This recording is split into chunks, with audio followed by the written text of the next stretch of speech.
தமிழ் செய்திகள்.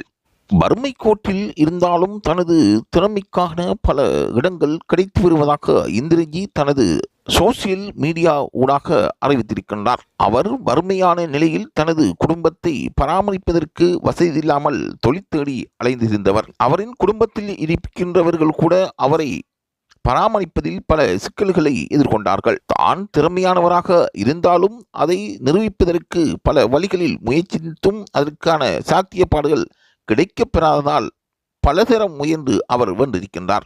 தற்பொழுது யாழ்ப்பாணத்தைச் சேர்ந்த வர்த்தகர் ஒருவர் அவருக்கான பல உதவிகளை செய்து வருவதாக அறியக்கூடியதாக இருக்கின்றது.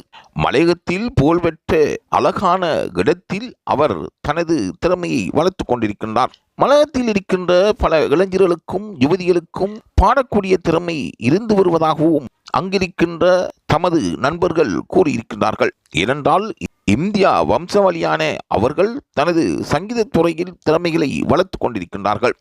எந்த சங்கீத ஞானமும் இல்லாமல் சங்கீதத்தை முறையாக கற்றுக்கொள்ளாமல் சுயமாக படித்து தான் திறமையானவர் என்று நிரூபிப்பது பல சிக்கல்களை ஏற்படுத்தும். ஏனென்றால் துணிந்து அந்த துறையில் இறங்குவது பல பேருக்கு கஷ்டமாக இருக்கும். ஆனால் இந்திரஜி, அசானி, ஈழத்தைச் சேர்ந்த கில்மிசா போன்றவர்கள் தனது சாதனைகளை நிலைநாட்டியிருக்கின்றார்கள்.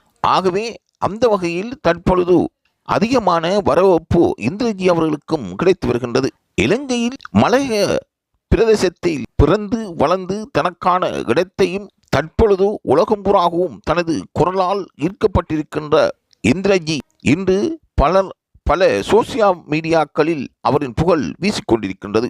ஆகவே எதிர்காலத்தில் அவரின் புகழும் பேரும் அவர் எதிர்நோக்கின்ற வெற்றியும் கிடைக்க வேண்டும் என்று இலங்கையில் இருக்கின்ற ரசிகர்கள் சார்பாக லைவ் தமிழ் செய்திகள் வாழ்த்துக்களை தெரிவிக்கின்றன.